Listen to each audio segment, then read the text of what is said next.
Welcome back to another fishing adventure, folks. It's about sharp rocks. Sorry. It's about 3 o'clock in the afternoon, and I'm gonna do a sunset session here. That leaves me about 4 hours of fishing. It's late October, so it gets dark.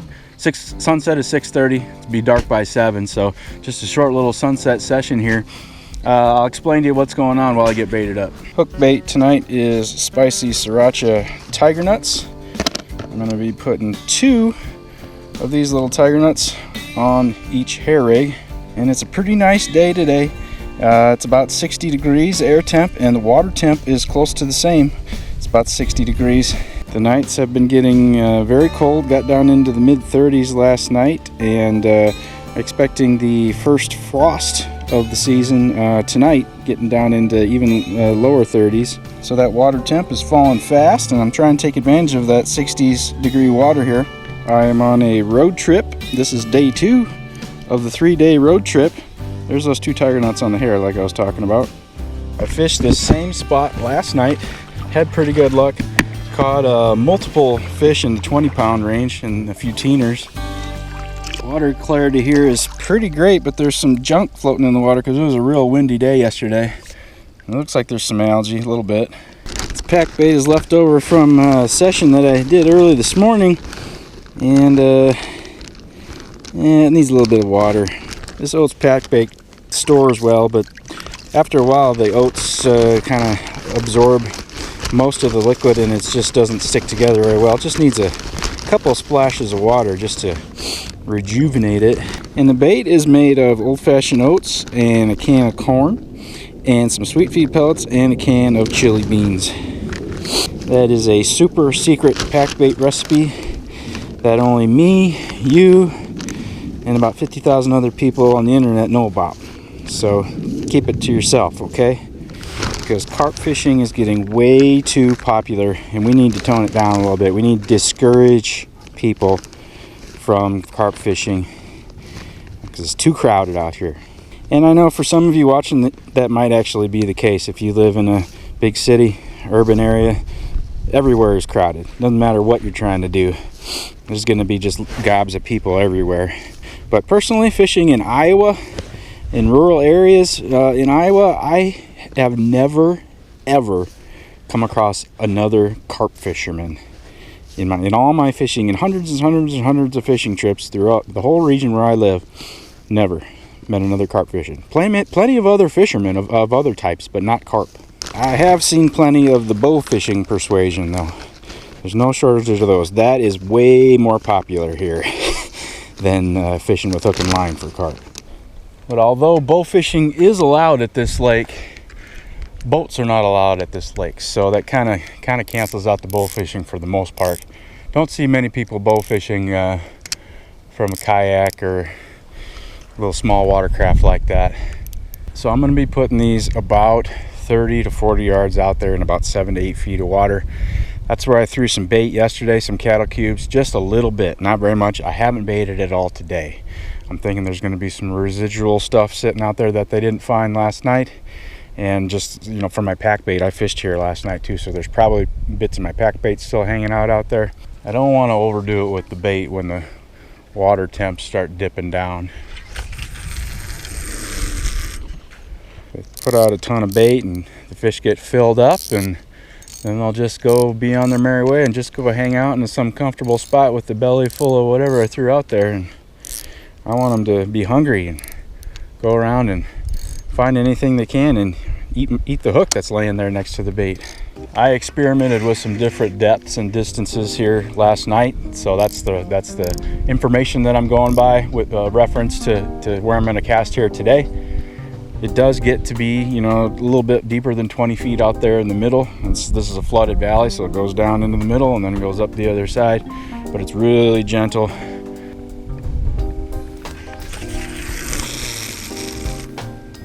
Weeds are a factor here. There's a line of weeds that runs. It's about 25-30 feet off the shoreline here. It's because the water's high, and that's where the shoreline used to be. You can see them better over here. They're thicker over here. There's a line of weeds that runs, and it can be challenging to get them through that.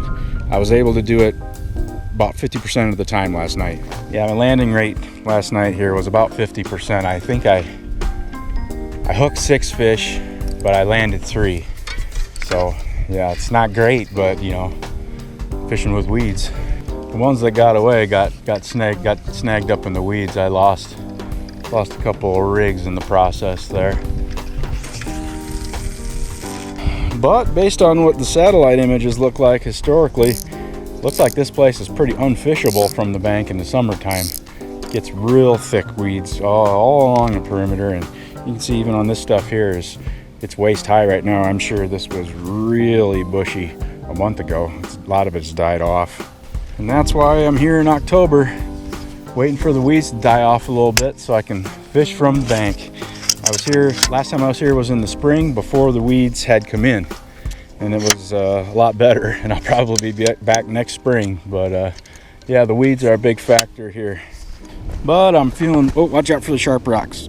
Feeling pretty optimistic enough that I'm gonna get the mat laid out here ready, because I think I'm probably gonna use it tonight, hopefully. I don't have my wagon with me today because it broke. Wheel fell off pulling it back to the truck in the dark last night. And so yeah, no wagon. I had to haul all this stuff with my arms and on my back. So the bait bag stayed behind, and a couple other little luxury items that I did just to trim down the gear.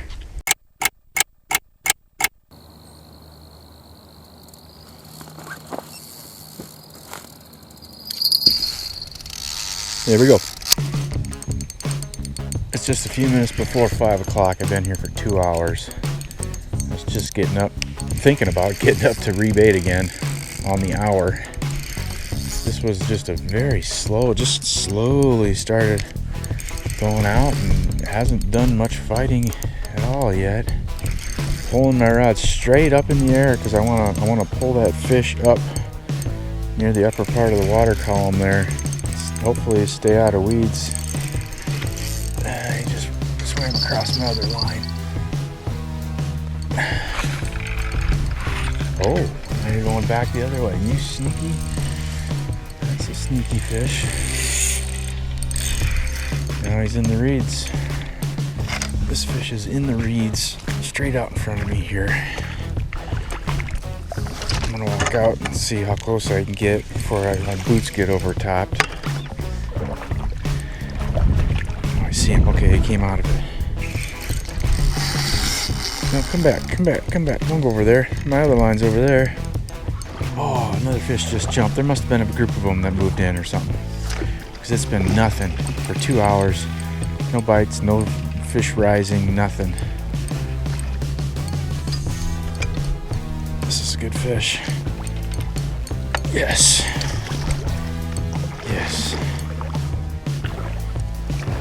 First fish in the net. Look at that clear water. Isn't that amazing? Yeah, first fish finally. It's kind of an odd looking fish. Kind of lumpy, bumpy. He's got a big lump down here and another kind of lumpiness on the side there. Kind of an odd looking fish. Good fight though. Got up in the weeds, but I managed to get him out. I'm not gonna weigh this fish 10, 11, 12 pounds maybe. Probably closer to 10 or 11. But yeah, been here 2 hours. Got about 2 hours of daylight left. It's the chill is already starting. The sun's starting to get low in the sky, and the air temps are cooling off. Hopefully there's more to come. I'm sure I mentioned that my landing rate last night was about 50% at this spot. So right now I'm sitting at 100. All right, get out of here. See ya. Thanks for playing. Yeah. Oh, there we go. Yep.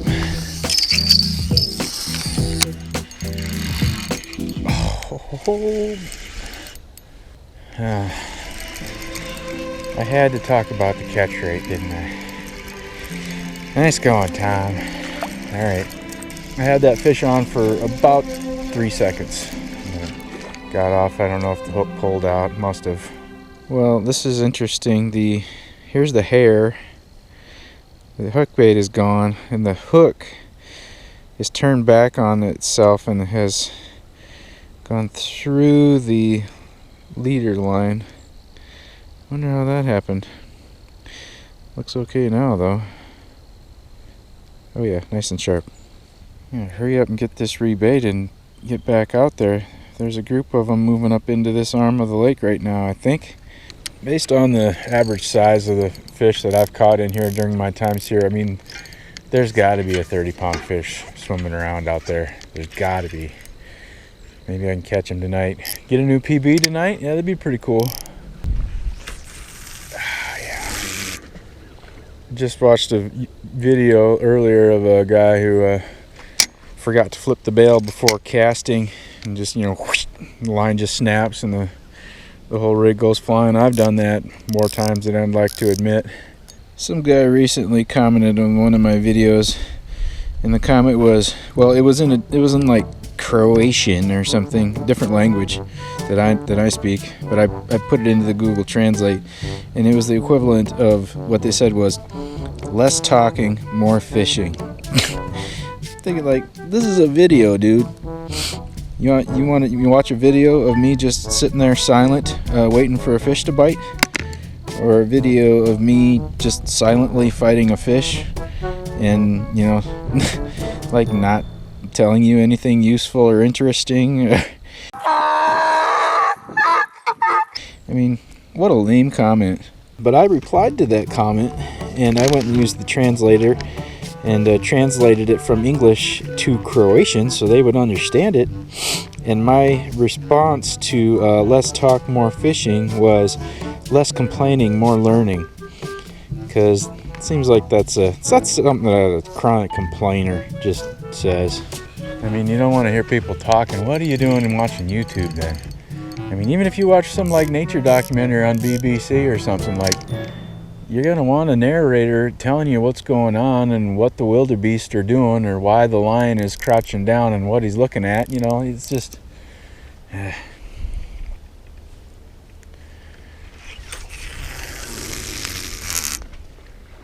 When I first started making YouTube videos, I did want to make like pretty silent, very little talking videos, and just quiet, like nature sounds and stuff like that. And I'd film the little things in nature and try to make it a quiet video, but it's pretty much impossible where I live. I learned pretty quickly, because I could go miles out into wherever, and because the countryside is so open, like I could be a mile from the nearest road and be all nice and quiet and listening to the bugs and the birds, and then all of a sudden it'll be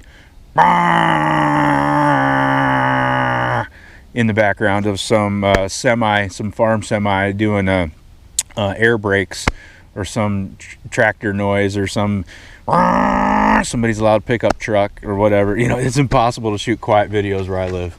But I think in honor of that such a stupid comment about less talk, more fishing, I think I'm just going to go ahead and sit here and just face and talk to the camera here for another 15 minutes, okay? So...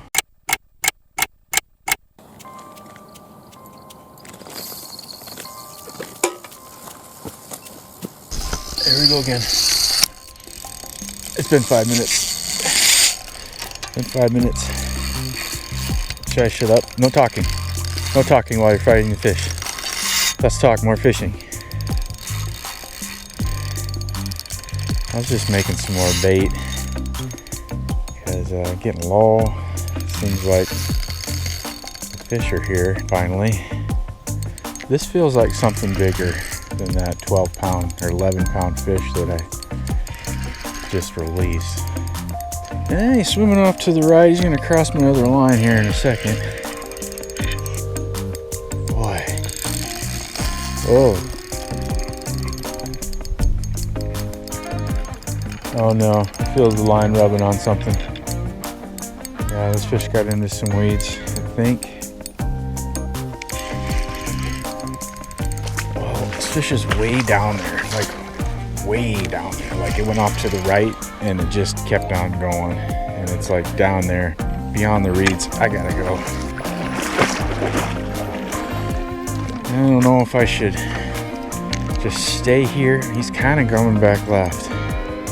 Oh, no, I just switched. I gotta keep my mouth shut. Less talking, more fishing. There goes the reeds. The reeds are starting to move. And we'll let some slack out. There he is out there. I want him to swim out and to the left so I can get him in this gap in the reeds right here instead of that whole mess down there. He's finally doing what I was asking for. Going off to the left. I just gotta bring him straight in. He's straight on with me right now. The boils that this fish is making are incredible. I think I got something really good. Oh, big head just came up. I finally got him in. There he comes. There he comes. Big fish, big fish, big fish. No! He's gone. He's 20 feet back out there again now. I was being real careful with the net because I didn't want to hit him in the mouth and knock that hook out or get the line caught in the net. Here we go. Here we go. Come on. Yes! Got him in. Got him to turn right into the net. This is a big fish.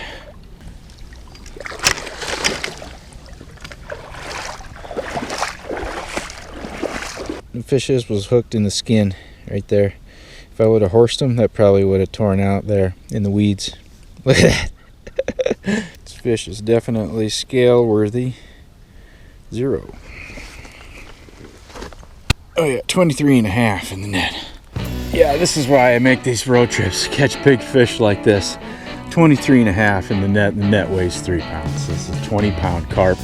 Kind of seems bigger than that, but who knows? I think my scale's pretty accurate. I've tested it before. I think it's pretty good, but big fish nonetheless. Who cares about the exact poundage? I hope there's more out there to come tonight. I know there's bigger fish than this.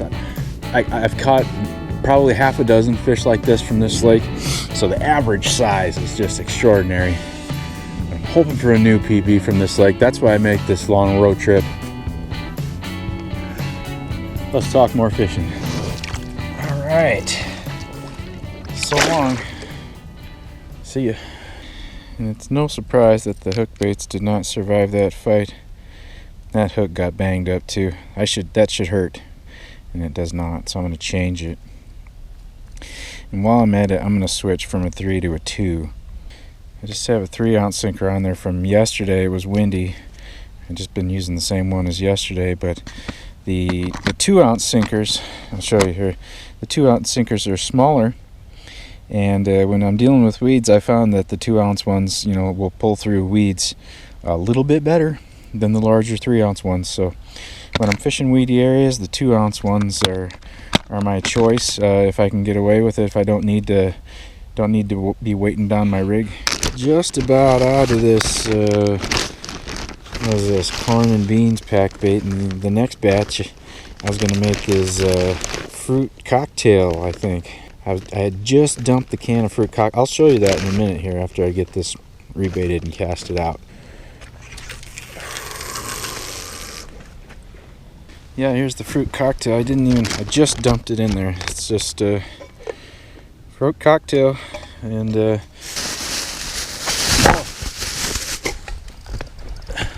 another bite. Guess all I need to do to get a bite is start making that fruit cocktail bait. All right, I'll catch this fish and show them to you and put them back, and then I'll go finish that fruit cocktail bait and catch another one. The temps are falling. It's getting colder out, but I'm staying nice and warm because I'm staying busy. Staying busy. This fish is swimming to the left. He has already crossed one of my lines, just about to the other one. The reeds are much thicker off to the left. I do not want to be dealing with those. And I don't know if I'm going to have a choice here. Unless I horse him. I could horse him. I might do it.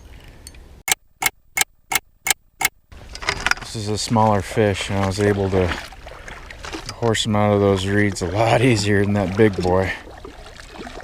Come on. Come on in. Okay. Well, this little fish has some roughness on the gill plates there, like probably some second spawn action going on, fall spawn. Pretty late for that, seems like. I don't know, but they don't all spawn at the same time. Maybe this just is an oddball, but fish of all sizes. Let's bring my average down. See ya. Ooh, turbo. All right, let's do this again. I'll rebait this, cast it out, then go over and start talking about the fruit cocktail bait, and then behind me there will be a zzz sound, and then that'll be the 30-pounder. I'm calling my shot. So yeah, anyway, it's just my base mix. There's that can of fruit cocktail, and then it's just my base mix of oats and sweet feed. And then that fruit cocktail isn't quite enough liquid to make it stick together, so I'm just going to add some water. Just a little bit of this lovely, lovely lake water here. And I'm just going to probably just I'm going to squish these grapes too. Just kind of squish the fruit a little bit and get the juice out of them. And I guess since my hand's dirty, I might as well just mix it by hand. This fruit cocktail bait smells really good. It's really sweet. I mean, if you know what fruit cocktail smells like, that's what it smells like. Peaches and pears. It smells really good. And this will take 10 minutes. It's not sticking together at all right now. It needs to soak up some of that liquid. And it'll stick together just like all my other oats pack baits.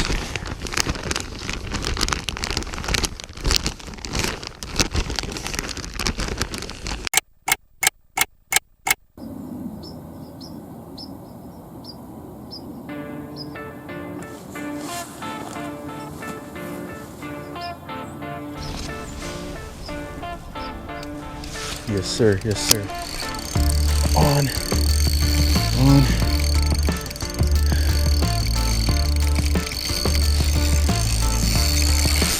Oh, he's heading for the hills. This was the last cast.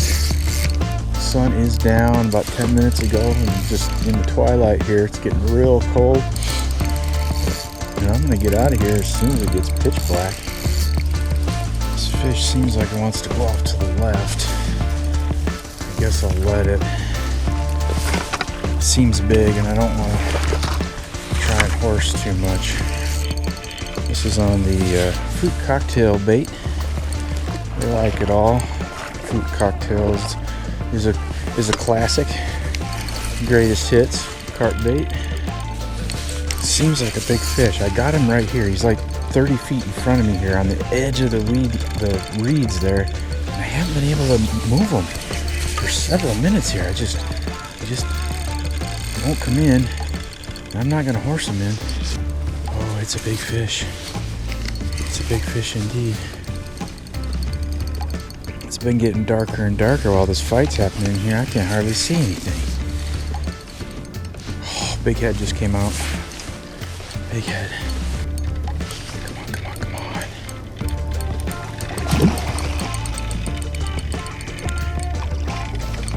So quiet out here. All I can hear is my breathing and this fish splashing in the bugs. Come on. Just need him to turn his head towards me so I can get his head in the net first.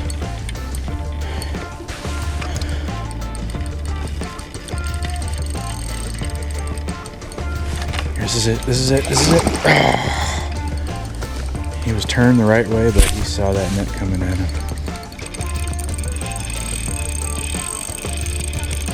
I mean, this could be a PB for all I know. I don't know. It's a big fish, and it's dark. And I just don't know. Really long fish. Come on in here. Come on in. Head in. Yes! He's in the net.